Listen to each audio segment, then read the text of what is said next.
Il tamburo batte, un colpo, poi un altro. È come un cuore che pulsa nella notte. Le fiamme di un fuoco crepitano, illuminando volti scolpiti dal tempo. Occhi che sembrano scrutare oltre il visibile, mani che stringono sonagli d'ossa e piume, parole sussurrate a un vento che sembra ascoltare. Questa è la soglia, il punto in cui il mondo che conosciamo si sfuma in un altro mondo, popolato da spiriti, antenati e forze invisibili. La figura che guida questo passaggio ha molti nomi: sciamano, stregone, guaritore, custode della soglia. Ma in ogni cultura il suo ruolo è simile: viaggiare tra i mondi, portare messaggi dagli spiriti, guarire non solo il corpo, ma l'anima stessa.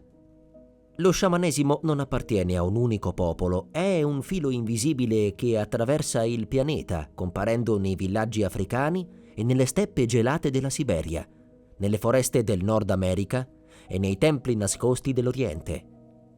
Come se ogni cultura, indipendentemente dalla distanza e dal tempo, avesse intuito che il visibile è solo una parte della realtà. In questo viaggio seguiremo il sentiero tracciato dai tamburi e dai canti. Incontreremo guaritori africani che leggono il futuro lanciando ossa, sciamani siberiani che cavalcano spiriti animali, sacerdotesse coreane che danzano per i defunti e anziani amazzonici che bevono il vino delle anime. Non sarà solo una lezione di storia, ma un racconto di simboli, miti e vite reali. E se ascolterai con attenzione, potresti scoprire che il tamburo che senti battere non viene solo da lontano.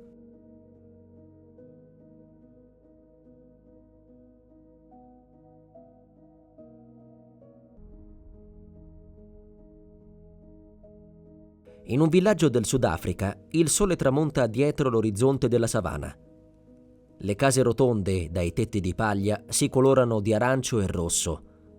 In una capanna più grande il tamburo comincia a vibrare. Una donna, vestita di perline e pelli, si muove a passi rapidi, scuotendo sonagli legati alle caviglie. Gli occhi sono chiusi, il volto solcato da pitture bianche. Si chiama Nomle ed è una sangoma, una guaritrice chiamata dagli spiriti. Gli sciamani africani assumono nomi diversi a seconda delle regioni. In Sudafrica sono Sangoma, in Congo si parla di Nganga, tra i popoli del Mali esistono i Marabut sincretici, ma il loro filo comune è il legame con gli antenati. Non si diventa sciamani per scelta personale, si viene scelti. Spesso la chiamata arriva sotto forma di sogni vividi, malattie misteriose o visioni che nessun medico può curare. Ignorarla porta sfortuna o persino morte. Accoglierla significa intraprendere un lungo apprendistato. Il Sangoma o il Nganga è il mediatore tra la comunità e il mondo degli spiriti. Durante le cerimonie invoca i propri antenati per ricevere guida e guarigione. Usa strumenti semplici ma carichi di significato, conchiglie, ossa di animali, semi e pietre che lanciati sul suolo rivelano messaggi nascosti. I rituali africani sono immersi nella musica. Il ritmo ipnotico del tamburo non è semplice intrattenimento, è un linguaggio, un codice che apre le porte della trance. La danza, intensa e ripetitiva, porta il corpo a un punto di fatica in cui la mente si libera, permettendo allo spirito dello sciamano di uscire e viaggiare. Una volta, racconta Nomle, sognò un leone bianco che la guidava verso un fiume. Al risveglio il suo maestro le spiegò che quel leone era lo spirito di un antenato antico, venuto a offrirle protezione. Da quel giorno, nei momenti difficili, chiude gli occhi e lo vede accanto a sé. In Africa lo sciamano non è un isolato mago, ma parte viva della comunità. Guarisce malattie, benedice nascite, protegge raccolti e soprattutto tiene vivo il filo che lega il presente al passato. Perché qui, senza il ricordo degli antenati, un popolo perde la propria anima. Un vento gelido soffia sulla steppa. L'orizzonte è un mare d'erba senza fine, interrotto solo dal profilo lontano di montagne bluastre. In mezzo a questo spazio infinito, una piccola iurta di feltro fuma dal comignolo. All'interno il fuoco scoppietta e illumina pelli appese, tamburi dipinti, piume d'aquila e nastri colorati. Qui vive Baatar, uno sciamano buriato. È avvolto in un mantello pesante, il capo coperto da un copricapo ornato di corna e campanelli. Il suo tamburo, teso con pelle di renna, non è soltanto uno strumento musicale, è il suo cavallo. È proprio in Siberia che la parola sciamano trova la sua radice.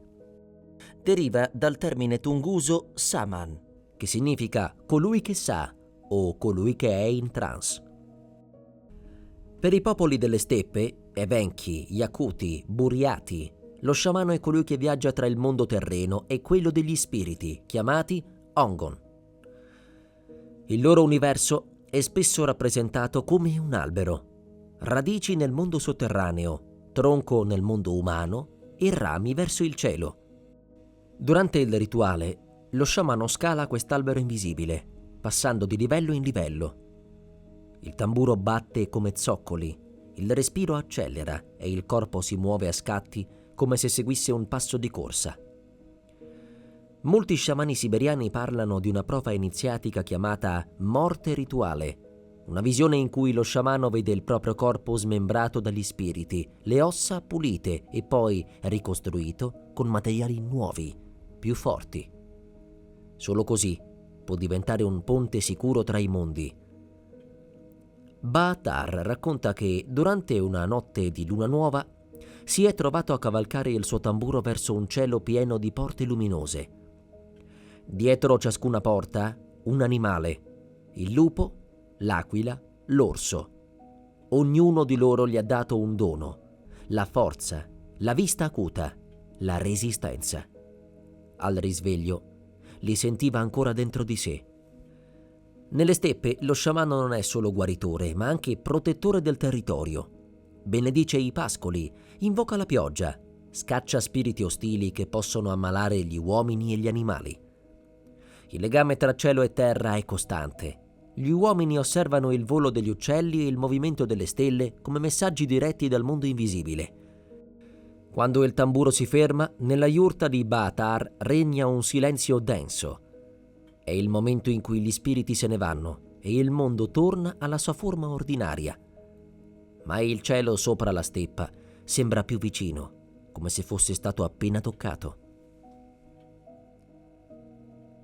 Il vento dell'Himalaya scende dalle vette e sfiora le valli, portando con sé l'odore di incenso e yak. A Lhasa, il suono profondo delle conchiglie tibetane si mescola ai mormorii di preghiera. Qui lo sciamanesimo non è isolato. Si intreccia con il buddismo, con i riti ancestrali e con pratiche che sembrano nate per aiutare l'anima a camminare tra i mondi. Nel Tibet, prima dell'arrivo del buddismo, la religione Bon custodiva un complesso sistema di credenze sciamaniche. Gli sciamani Bonpo viaggiavano tra i regni visibili e invisibili per proteggere le comunità, consultando spiriti delle montagne, fiumi e rocce. Quando il buddismo penetrò in queste terre, molte pratiche si fusero. Oggi alcuni rituali tibetani per accompagnare l'anima dei defunti, come il Phowa, portano ancora tracce di antiche tecniche sciamaniche. A est, in Mongolia, lo sciamano Bo si muove sotto un cielo sterminato, simile a quello siberiano, ma qui il contatto con il buddismo ha creato figure sincretiche. Sciamani che usano mantra e immagini sacre accanto ai tamburi e agli spiriti animali. Ancora più a est, in Corea, incontriamo le Mudang, sacerdotesse che guidano il Gut, un rituale fatto di canti, danze e offerte colorate. Durante il Gut, la Mudang indossa vesti vivaci e nastri lunghi, muovendosi in cerchi fino a entrare in trance. La sua voce cambia, diventa quella di un antenato o di una divinità locale. In questa condizione può dare consigli, benedire o persino rimproverare i vivi.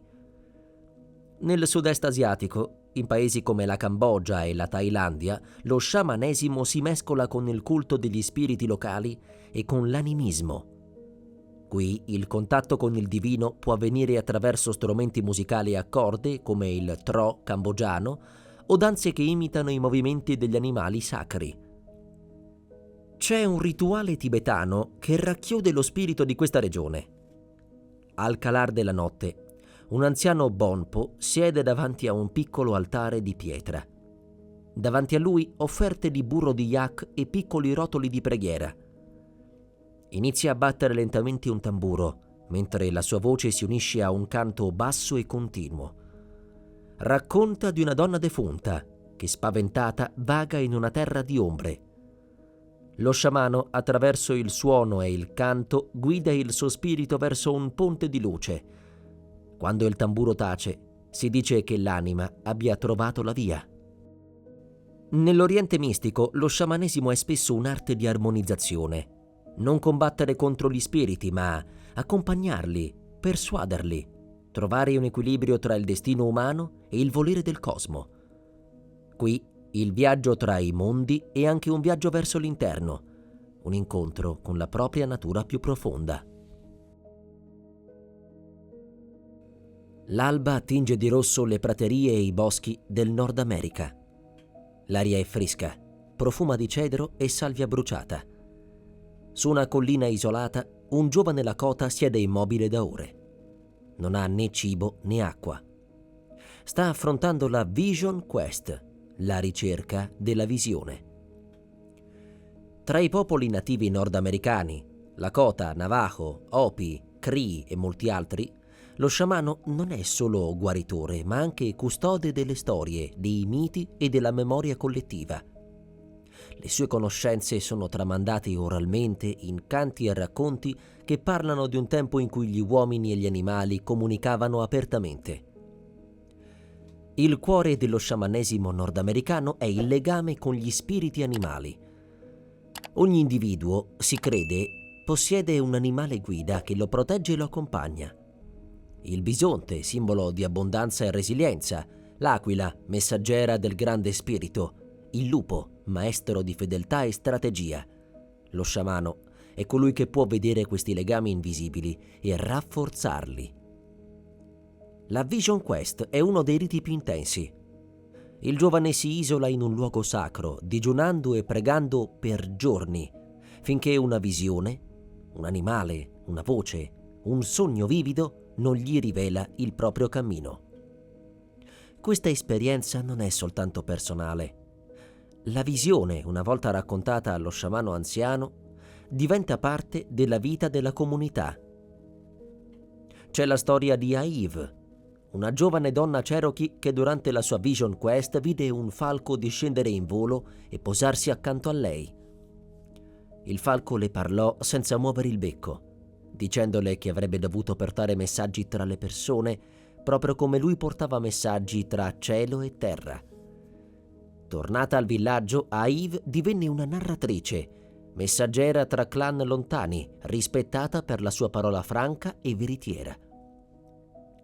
Molti popoli nativi usano anche la capanna sudatoria, inipi in lingua Lakota, per purificare corpo e spirito. All'interno l'aria è satura di vapore e di preghiere cantate. Lo sciamano guida il rituale ringraziando gli spiriti delle 4 direzioni, chiedendo guarigione per chi partecipa. Nei boschi del nord, tra i Cree e gli Ojibwe, il tamburo è considerato un cuore, non uno strumento, ma un essere vivente. Si dice che ogni volta che batte ricorda agli spiriti che la comunità è viva e unita. Il rapporto con gli spiriti animali, con la terra e con il cielo non è simbolico, ma concreto. I cicli della caccia, la crescita delle piante, i movimenti delle stelle sono tutti messaggi che lo sciamano sa leggere.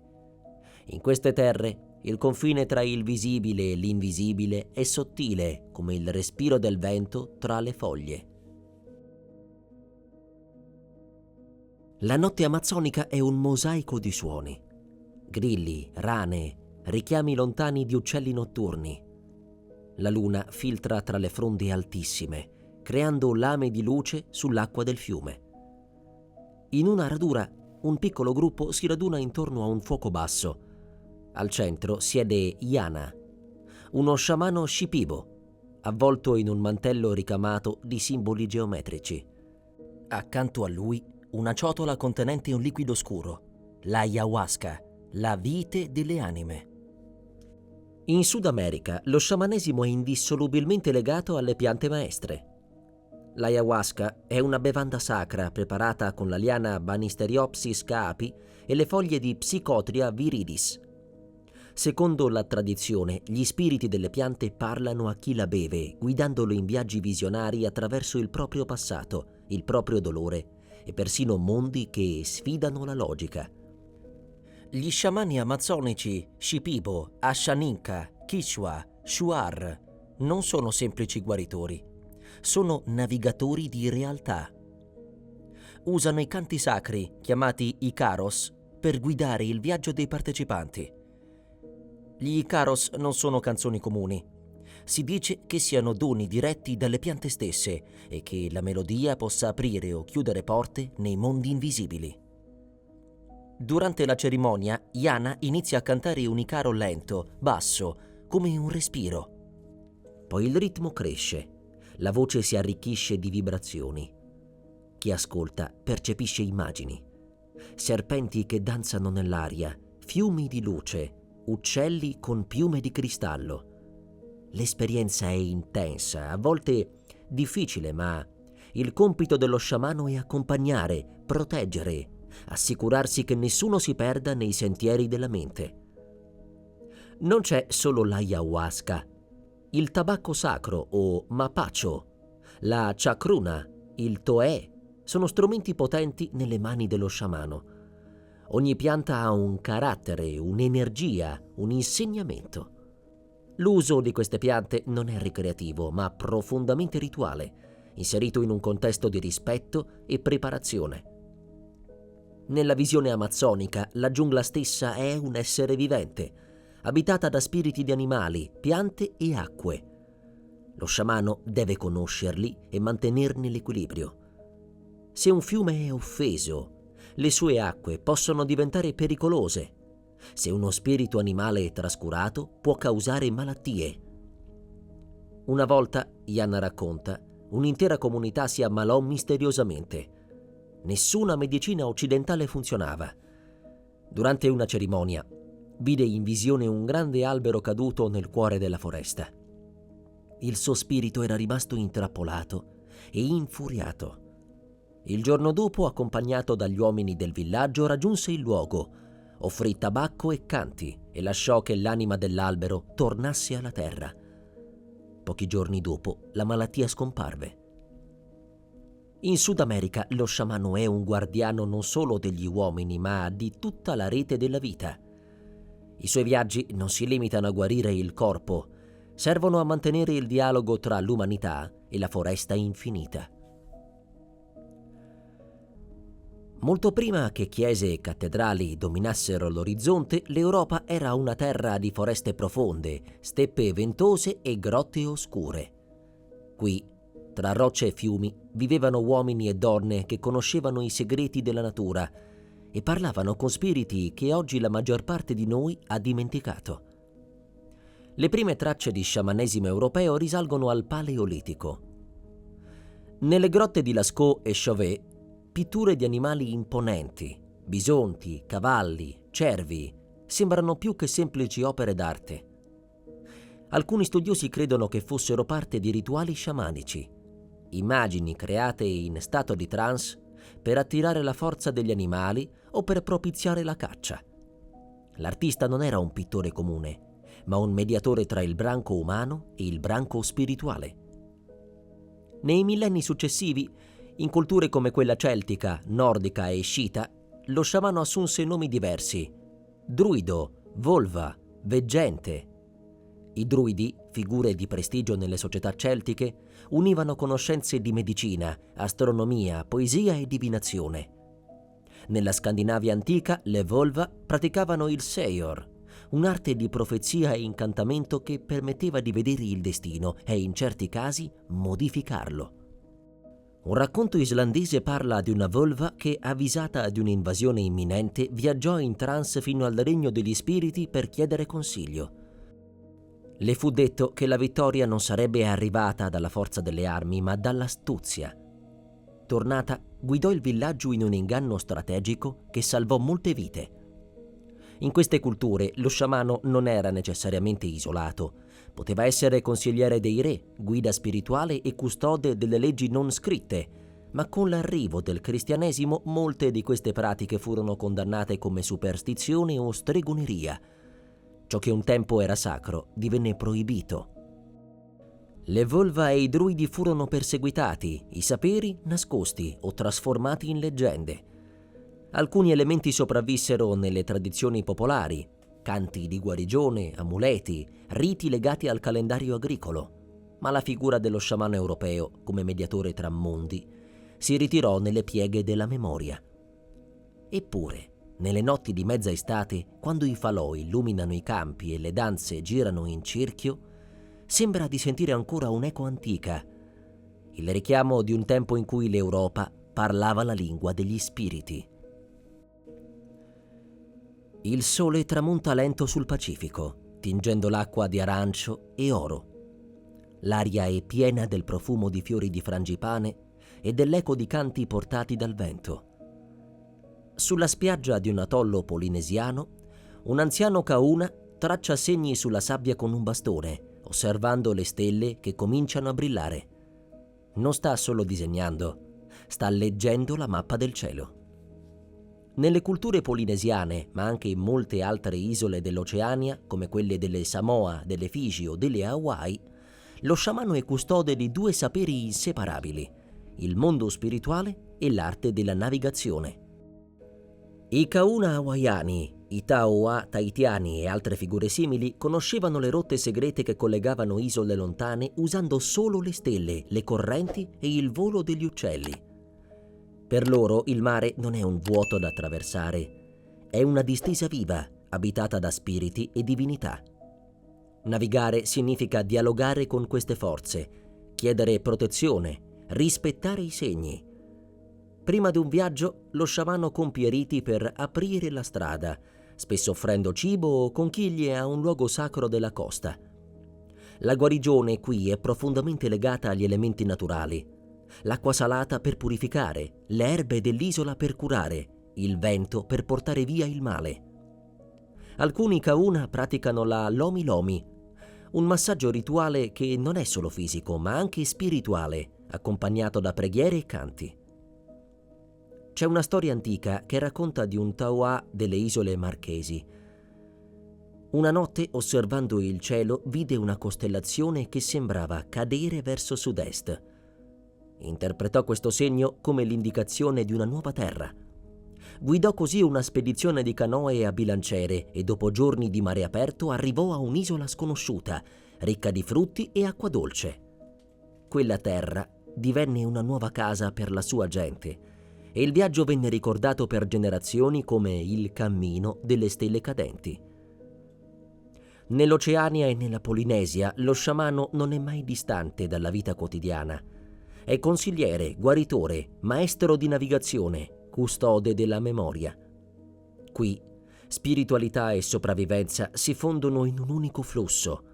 Il mare, il vento, le stelle e la voce dello sciamano formano un canto che accompagna il popolo in ogni viaggio, reale o spirituale. Il tamburo batte di nuovo. Non importa se proviene da una capanna africana, da una yurta siberiana, da una tenda lakota o da una spiaggia polinesiana, il suono è sempre lo stesso. Un richiamo antico che attraversa il tempo e lo spazio. In questo cammino intorno al mondo abbiamo incontrato sciamani di terre lontane e climi diversi. Alcuni leggono il volo degli uccelli, altri bevono piante sacre, altri ancora danzano fino a cadere in trance.